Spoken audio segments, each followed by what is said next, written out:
The full episode is now available on Patreon and YouTube memberships. Please see the link in the description for more details. That's such a foreign concept nowadays because when a show doesn't have a great season 1 or 2, it's canceled immediately. Netflix is notorious for doing that, but back in the day, Star Trek went through several seasons of mediocrity until it got really good, and people are like stuck with it, and new fans Yeah. came into it. So So, I so wonder. some people are upset. Like when Enterprise was canceled, I remember people being like, "Oh, it just found its footing," and people are like, "Well, it is season 4."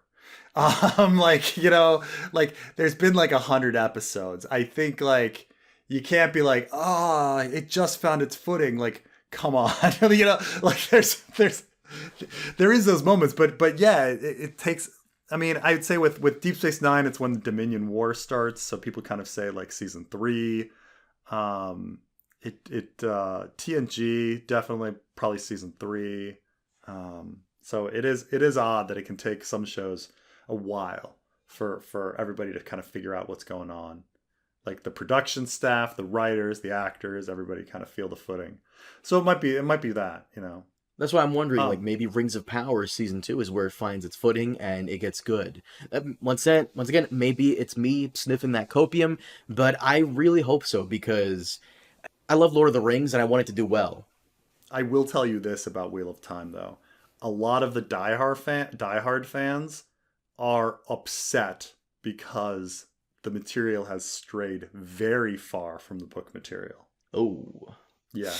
yikes! That is Now, in my discussion of Amber, we talked about this a bit, and she was like, it did stray, but the scenes that strayed were good, so she couldn't complain. She's like, yeah, it's a little weird that it strayed really far, but what they've come up with is still good. So it's kind of interesting. Hmm. then that means you can tell the showrunners are actually fans of the material because, and to remind the audience, Preston and I are in the middle of covering or doing a commentary track for season 1 of Game of Thrones, and we mention this constantly in the first 3 episodes that we've done so far, is how Dave and Dan, that wasn't in the books, but it improves on the scene or makes Right. it better. Like there's even I mention this all the time, and I mention it again. The scene between Arya and Ned. It's not in the books where Ned's like, I'll find you a man worthy of you that you can marry Right. and have his sons, and Arya's like, no, that's not me. George loved that scene so much he wishes he could have put it in his books. So you could tell Yeah. that's a good thing to hear for Wheel of Time. Hopefully it continues on. We're only on the 3 episodes, right? So I think it's gonna have Yeah. 8 episodes for season 2. Yeah. Hopefully 8 episodes. hopefully for Rings of Power, we get the same treatment. Season 2 comes out knocking people out, and everyone's like, okay, this is good. Let's see where it goes. Real quick, I also wanted to touch on because if we're talking about adaptations and people doing their own thing with source material, this recently happened with One Piece, which is the number one show on Netflix in 80 countries. The live action One Piece adaptation. I watched it. Very mid. Very mid. Oh. Very mid. Okay. But here's the thing, though. That's not a mark against it because it's kind of the first successful live action anime adaptation. Because anime adaptations, the problem with them is that sometimes you try to recapture what the characters do in anime, and it's really cringe. Really, really fucking cringe. I hate. Yeah. Because they do this in One Piece, in the live action One Piece. I hate when they call out their attacks when the kid goes gum gum pistol, like that is so Yeah. cringe. But they make some changes to the source material, some of it interesting, some of it bad. The problem with it though is you're covering 94 episodes in So- 8 episodes. So I want to talk about briefly because I want to talk about like adaptation and it's weird when people talk about like faithful adaptation and like what faithful means because if you're adapting something, this is a different medium. So obviously you have to change it for the medium. And what's odd is there are things that are very faithful that I think don't work. And this is gonna be this is a very hot take. Okay, I hate Sin City the movie.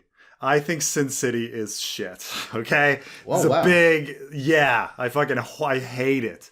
I hate it. I think it's the worst. Now, the reason I hate it is because everybody's a caricature. It's just so ridiculous. Like, this is a world where every single human being is a gangster and every woman is a prostitute or a sex worker or a stripper. Okay, and it's just like, it's so dumb, and the stories are so simplistic and basic, and like, it's just there for like uber violence and like, you know, like trying to be manly or something. It's just, now I think it somewhat works as a comic book because comic books are, I mean, I understand that they're complicated comic books, but comic books are simple things, you know. It's sometimes it's a superhero simply trying to just like stop a supervillain, and if you want to like portray like one-dimensional characters, I tolerate it in a comic book a lot more than I tolerate it on the screen. Okay, and so like Sin City is one-dimensional characters, one-dimensional cliche like characters, and it's just like ridiculous. And so it's Sin City is scene for scene directed the same, shot the same, paneled, everything as the comic book. In fact, Frank Miller was on the set and is like, oh, maybe we should change this. This might work better. And the director's like, sorry, you already inked it. It's done. We're not changing it. And he's like, what? Like, yeah, like that happened. Like, it's really weird, right? That he's like, but maybe it would work better. No, you inked it. It's done. Like, this dialogue, no. And so I just don't think it's a good movie. I think it's a horrible movie. I think it's dumb. I think it's simple, dumb, like drivel, which it works as a comic book, you know, because it's, you know, it's artistically interesting and things like that. But the thing is like, you could say, oh, but as a movie, it's interesting. Well, no, because you're just taking the comic book panels and putting them on screen. Like, you're not doing anything inventive. Like, you're not doing anything revolutionary. Like, at least you could say with the comic book that this is something that's new. Like, taking something that's like on a page and just putting it on the screen, it's not really new. That's not, you know. So I expect when you adapt something to change it because it's a different medium.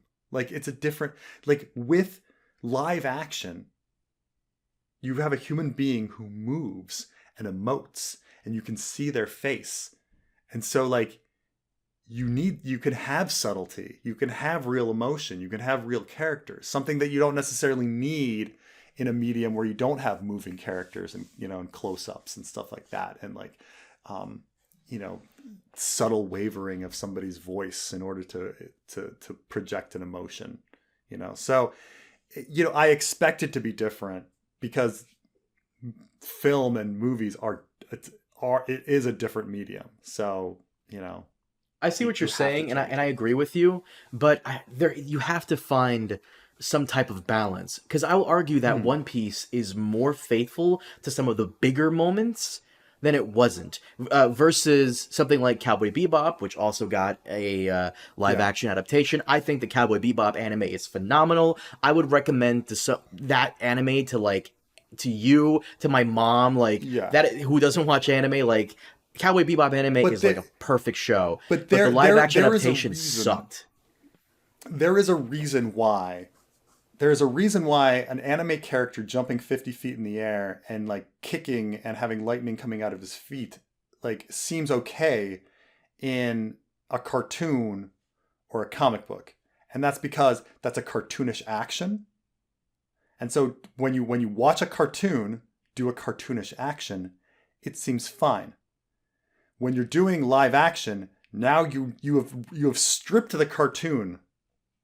And so when a human being does a cartoonish action, it seems odd. It seems very odd. To be fair, You know, there are some hyperbolic. animes that are, serious noir, like Ghost in the Shell or like Cowboy Bebop that I mentioned. And both of Yeah. those adaptations didn't do like the crazy high acrobatic stuff. However, for Cowboy Bebop, it strayed way too far from the source material and it was bad. I think One Piece, the problem with that is that it moves a little closer to the source material, but you're right in regards to Wheel of Time, where it's okay to stray if it makes sense. They do that here. Some Yeah. of it makes sense. It's really cool. Some of it misses the mark. But I think at the end of the day, and I agree with you on this, the one thing they shouldn't have done was do the cliche anime things of calling out your finishing moves. That will never land no matter who's saying or doing it.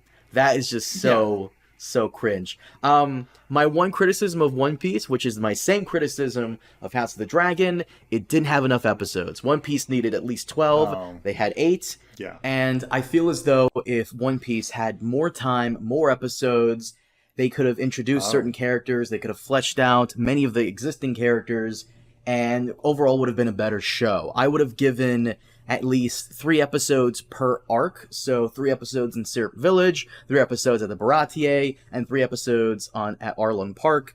And but no, for the most part, I think the adaptation was decent. It was fine. I expected a bit more. Some of the changes I thought were really cool, like Buggy capturing the audience of capturing the townsfolk of Orangetown and making them his audience for his circus. I thought that was pretty cool. We actually get to see the battle between the Don Krieg pirates and Mihawk.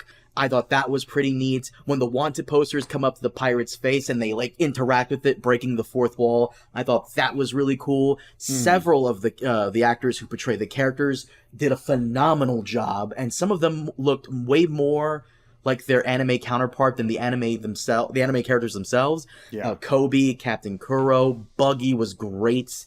Don Krieg was pretty good. I love Sanji. Overall, there's a lot to like about it. I always rolled my eyes when people said it has a lot of heart. But after watching it, yeah, it really does. You can tell this was made with a labor of love, and I love all the Easter eggs. But at the end of the day, it just needed more episodes because it does have some pacing issues. Overall, though, very decent. I am excited to see what they do with season 2, and hopefully they get a bigger budget.